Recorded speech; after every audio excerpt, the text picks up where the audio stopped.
Hi, my name's Eddie and we're here at Expedia London for the Women-Driven Development Tech It Forward Hackathon 2019. So there's 6 charities here today, and this hackathon is about helping them improve their efficiency, their databases, the way they're asking for funds and charitable donations, and just overall improve the functionings of the charities. If you're interested in open source, diversity and inclusion, hackathons and tech events, don't forget to subscribe below so you can follow my adventures and journeys at these events. I'm Suze Shardlow. I'm a software engineer. So how's your day been today at Women Driven Development? It's been brilliant working with people that are more experienced than me and getting to see the different things people can do, but also what people can do with things that aren't necessarily their specialism has been really encouraging too. And also all the different kinds of work that the charities needed was really interesting. So yeah, it kind of ranged from like websites to CRM to logging volunteers, loads of database stuff, and then we had a couple of rebel groups, which was really interesting too. So yeah, that was a nice demo to end with. So you learned a lot today and had fun at the same time? Yeah, definitely. Nice. So look, was it your first hackathon? No, it's my 4th one. Okay, so you're a pro, you're a seasoned hacker. I'm a seasoned hacker. And so what's one thing you learned today?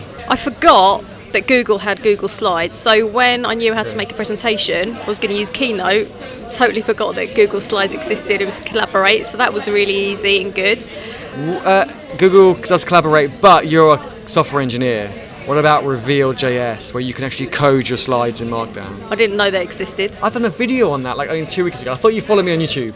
So I watched your video on Reveal.js. Okay.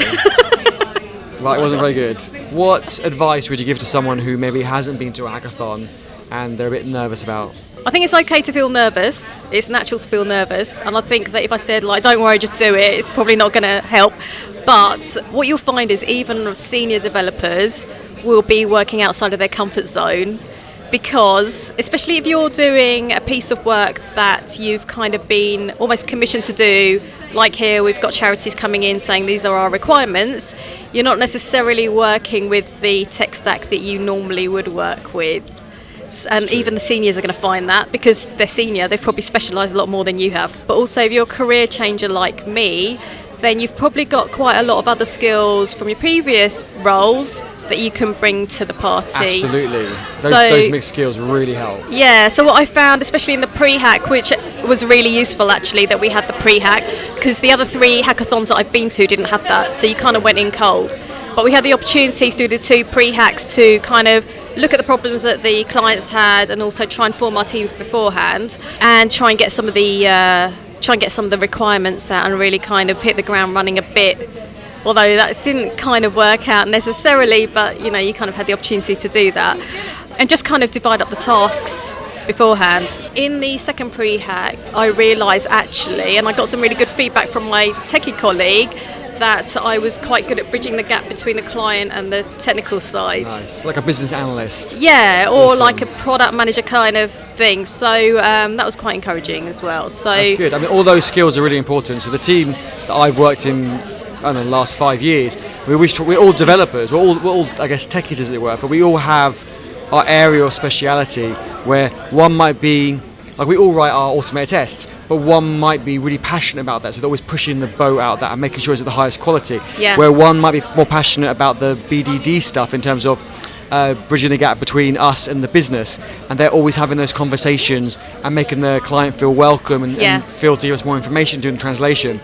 And we have another one who's more interested in performance and one who's interested in security. So we're all still coding on the project. Yeah. But a bit like in the army, you have I guess your squad goes out, but one person is more specialised in the medic side, one specialised in the team's morale, one specialised in that's their focus, because you try and focus on everything, you focus on. Now talk about your journey. So you said you didn't come from a tech background, so where did you come from and what made you decide to get into tech? Okay, so I think like a lot of people kind of fell into my previous career, because when you're at school you don't really know what you've got to do, and then you're going to make all these choices that you think are going to affect the rest of your life, when actually it doesn't really matter what you take for your GCSEs and your A-levels.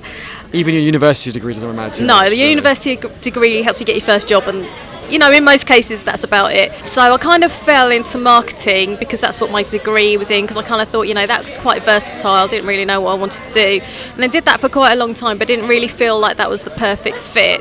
And then it came to a point where I thought, you know what, I'm going to be really bored if I do this for the rest of my career. I had to kind of do a lot of like career self-guidance to fill the gap that I didn't have when I was at school, where, you know, it didn't really drill down to what you really wanted to do. I mean, there were people that I went to school with who really wanted to be a doctor or really wanted to be a solicitor, and now they're doing that and they really love it. But there were a lot of us who didn't have that. So kind of did quite a lot of research, and a lot of sort of advice sites said, think about what you enjoyed doing when you were a child. My favourite thing to do when I was a child was programming my BBC Micro. That's awesome. But for some, well, actually, I say for some reason, but I think it's just circumstances and like growing up at that time, and also going to a girls' school, is that you weren't encouraged to do computing, and computing A level wasn't offered at my school, so it was never a career path that that I even was aware of, really. If it makes you feel any better, though, I did computing A level, and it was nothing to what you do in the real world. It's all like theoretical BS that actually is not useful at all. So I kind of decided, right, actually I think software engineering is my calling. And it's funny you should talk about degrees and stuff being theoretical. So at the time, it was probably about, what's it now, 2019, so we're probably going back about 5 to 8 years. I thought my only option was to do a master's, and I really didn't want to go back to university. I just didn't fancy it, and I thought if I do it part-time it's going to take forever. Yeah. That's how basically I became a software engineer, by enrolling on one of those, because I'm one of those kind of people who just once I've decided something, I just want to do it now. So that really suited me, so I took a career break from work and took 12 weeks to do that. Nice. It's not really like real life in that in real life you wouldn't produce a whole app by yourself, but it does give you a full kind of picture of how you would produce an app.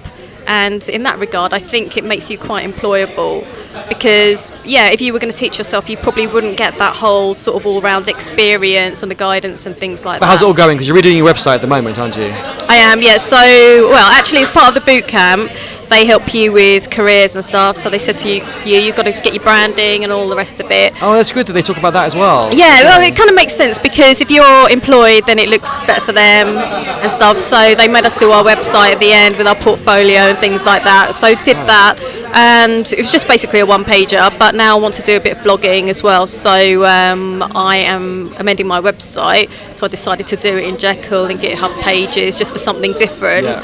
Which actually was quite nice, because I haven't done much coding for quite a long time, and it was just a nice easy way of getting back into it, because I think as well, like, there's a bit of imposter syndrome, but talking to people that have been doing this for years, they still have it, because they get a new job and it's different and they don't think they can do it, and they're still learning. I think, yeah, like, you're always learning when you're a developer. That will never go away. You're always learning. That's the fun of it. That's the beauty, that we are always learning. Yeah. But it's hard to keep up. As much as I try, I can't. No. But it's part of the fun. Yeah. Wouldn't change it for the world. No. I haven't worked a day in my life since. Well, that's what they say, isn't it? Yeah. Would you like to add? I'm good. I've taken up enough of the time. I want you to go chill and have fun as well. No, I think that's about it. Yeah, I don't want to give all my secrets away. Need to save some stuff on my blog. Exactly, that's true.